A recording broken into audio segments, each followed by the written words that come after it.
നമ്മളെ ഫോണിലുള്ള photos videos അങ്ങനത്തെ കാര്യങ്ങളൊക്കെ മറച്ചു വെക്കാന് ഇപ്പൊ മറ്റൊരാൾ നമ്മളെ ഫോൺ തുറന്നു നോക്കിക്കഴിഞ്ഞാൽ അവർക്ക് കാണാൻ കഴിയാത്ത രീതിയിൽ മറച്ചു വെക്കാനുള്ള ഓപ്ഷൻസ് കുറെ ഉണ്ട്. നമ്മൾ പല വീഡിയോ ചെയ്തിരിക്കും. എന്നാൽ നമ്മളെ ഫോണിലുള്ള ഓഡിയോ, പ്രത്യേകിച്ച് കോൾ റെക്കോർഡ്, അധികം ആൾക്കാരും കോൾ റെക്കോർഡ് ചെയ്യും. ഇങ്ങനെ റെക്കോർഡ് ചെയ്യുന്ന കോള് മറ്റൊരാൾ എടുത്ത് നോക്കാണ്ടിരിക്കാൻ. ഈ കോൾ റെക്കോർഡ് ചെയ്യുന്നതിന് സ്വകാര്യതയാണല്ലോ. അപ്പോൾ അത് മറ്റൊരാൾ എടുത്ത് നോക്കാതിരിക്കാൻ വേണ്ടിയിട്ട് നമുക്ക് ഫോണിൽ മറച്ചു വെക്കാം. എങ്ങനെ മറച്ചു വെക്കും? അതിന് നമുക്ക് ഓഡിയോ മാനേജർ എന്ന് പറയുന്ന ചെറിയൊരു ആപ്ലിക്കേഷൻ ഉപയോഗിക്കാം. ഇതിൽ നമുക്ക് കോൾ റെക്കോർഡർ മാത്രമല്ല, ഫോണിലുള്ള ഏത് ഓഡിയോ നമുക്ക് ഹൈഡ് ചെയ്ത് വെക്കാം. അതുകൂടാണ്ട് ഫോട്ടോസ്, വീഡിയോസ്, ഏത് ഫയലും നമുക്ക് ഹൈഡ് ചെയ്ത് വെക്കാം. എങ്ങനെ ഇത് ഉപയോഗിക്കുക?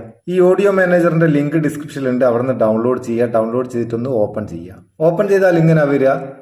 ഇവിടെ നമുക്ക് നോർമൽ ആയിട്ടുള്ള ഒരു ഓഡിയോ മാനേജർ. ഇവിടെ അലാറം വോളിയം, മ്യൂസിക് വോളിയം, അങ്ങനെ എല്ലാ വോളിയം നമുക്ക് ഇവിടുന്ന് കൂട്ടുകയും കുറയ്ക്കുകയൊക്കെ ചെയ്യാം. ഇതിലുള്ള കാര്യം എന്താ വെച്ചാൽ, മേലെ ഓഡിയോ മാനേജർ എന്നുള്ള ഒരു എഴുത്തുണ്ടാവും, ഒരു ഹെഡിങ്. അതൊന്ന് ലോങ് പ്രസ് ചെയ്യാം. ലോങ് പ്രസ് ചെയ്താൽ ഇവിടെ പാസ്വേഡിന് 2 ഓപ്ഷൻ ഉണ്ടാവും. ഒന്ന് പിൻ കോഡ് അല്ലെങ്കിൽ പാസ്വേഡ്. ഞാനിപ്പോൾ പിൻ കോഡ് സെറ്റ് ചെയ്യാം. ഡിഫാൾട്ടായിട്ട് ഇതിൽ 4-8 പാസ്വേഡ് ആയിട്ടുണ്ടാവും. അതങ്ങ് ക്ലോസ് ചെയ്തിട്ട് നമുക്ക് ആവശ്യമുള്ള ഒരു പാസ്വേഡ് അവിടെ സെറ്റ് ചെയ്ത് കൊടുക്കുക. സേവ് കൊടുക്കുക. അതിനുശേഷം റിക്കവറി ഇമെയിൽ ചോദിക്കും. നിങ്ങൾക്ക് ആവശ്യമുണ്ടെങ്കിൽ റിക്കവറി ഇമെയിൽ കൊടുക്കുക, അല്ലെങ്കിൽ സ്കിപ്പ് കൊടുക്കുക. ഈ റിക്കവറി ഇമെയിൽ ചോദിക്കുന്നതിന് വെച്ചാൽ അഥവാ നമ്മളോട് പാസ്വേഡ് മറന്നു പോയാൽ അത് റിക്കവർ ചെയ്യാൻ വേണ്ടിയിട്ടാണ്. അതിനുശേഷം ആവശ്യമുള്ള പെർമിഷൻ ചോദിക്കും, അതും കൊടുക്കുക. പിന്നെ നമുക്ക് നേരത്തെ പോലെ ഇങ്ങനെ ഓപ്പൺ ആയി ഇവിടെ ഓഡിയോ മാനേജറിൽ ലോങ് പ്രസ് ചെയ്യുക. എന്നിട്ട് നമ്മളെ പാസ്വേഡ് എൻ്റർ ചെയ്താൽ ഓപ്പൺ ആയി. ഇതിൽ നമ്മൾ നോക്കുന്നത് എന്താ വെച്ചാൽ ഓഡിയോ ആണ്. ഇതിൽ ഫോട്ടോസ്, വീഡിയോസ്, മ്യൂസിക്, അങ്ങനെ കുറെ ആപ്ലിക്കേഷൻ ഹൈഡ് ചെയ്ത് വെക്കുക. ഓരോ ആപ്ലിക്കേഷനും ലോക്ക് സെറ്റ് ചെയ്യുക, ഫയൽ മാനേജർ, അങ്ങനെ കുറെ ഓപ്ഷൻസ് ഉണ്ട്. ഈ മ്യൂസിക് എന്നുള്ള ഫോൾഡർ ഓപ്പൺ ചെയ്യുക. ഇവിടെ ന്യൂ ആൽബം എന്ന് പറഞ്ഞിട്ടൊരു ഫോൾഡർ ഉണ്ട്. ഈ പ്ലസ് ബട്ടൺ ക്ലിക്ക് ചെയ്താൽ നമുക്ക് ആവശ്യമുള്ള പേര് കൊടുത്തിട്ട് ഒരു ഫോൾഡർ ക്രിയേറ്റ് ചെയ്യാം. ഈ ന്യൂ ആൽബം ക്ലിക്ക് ചെയ്തിട്ട്, അല്ലെങ്കിൽ നമ്മൾ ക്രിയേറ്റ് ചെയ്ത ഫോൾഡർ ക്ലിക്ക് ചെയ്തിട്ട് പ്ലസ് ബട്ടൺ ക്ലിക്ക് ചെയ്യാം. ഇവിടെ നമുക്ക് ഗാലറി കിട്ടും. ഗാലറിയിൽ നമ്മളെ ഫോണിലുള്ള എല്ലാ ഫോൾഡറും ഇവിടെ കിട്ടും. ഇതിൽ നമുക്ക് കോൾ റെക്കോർഡർ എന്ന് പറയുന്ന ഫോൾഡർ സെലക്ട് ചെയ്തിട്ട് ഏത് കോളാണോ ഹൈഡ് ചെയ്ത് വെക്കേണ്ടത് അതൊന്ന് ലോങ് പ്രസ് ചെയ്യാം. ലോങ് പ്രസ് ചെയ്താൽ ഇവിടെ ഹൈഡ് സെലക്റ്റഡ് ഫയൽസ് എന്നുള്ള ഓപ്ഷൻ വരും. അത് സെലക്ട് ചെയ്ത് കൊടുക്കുക. ഇതിലിപ്പോൾ ഒന്നാളുള്ളൂ കോൾ റെക്കോർഡർ ഞാൻ ഇത് ചെയ്യാൻ വേണ്ടിയിട്ടുള്ള ഇട്ടത്.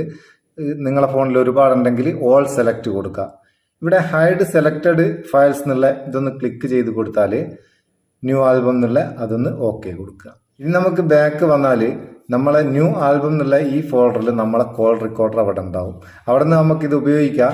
ഇത് നമ്മളെ ഗാലറിയിൽ ഫോണിൽ എവിടെ നോക്കിയാലും കാണില്ല.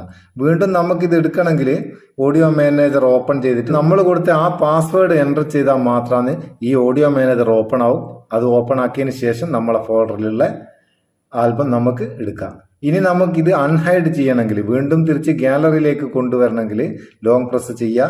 ഇവിടെ അൺഹൈഡ് എന്നുള്ള ഓപ്ഷൻ ഉണ്ട്. അത് ഗാലറിയിലേക്ക് പോകും. ഇതേപോലെ തന്നെ നമുക്ക് ഫോട്ടോസ്, വീഡിയോസ്, ഏത് ഫയലും നമുക്കിതിൽ ആഡ് ചെയ്ത് കൊടുക്കാം. സംഭവം നിങ്ങൾക്ക് ഉപകാരം തോന്നിക്കിൻ്റെ ചങ്ങായിമാർക്കൊന്ന് ഷെയർ ചെയ്ത് കൊടുക്കുക. വീഡിയോ ഇഷ്ടപ്പെട്ടിക്കിൻ്റെ ഒരു ലൈക്കും കൊടുത്തേക്ക്. പാവം നമുക്കൊരു ബൂസ്റ്റ് ആയിക്കോട്ടെ. നമുക്ക് അടുത്ത വീഡിയോ നല്ല സെഗ്മെന്റ് കാണും. നിങ്ങളെ സ്വന്തം Muthoos Meppayur. Thank you so much.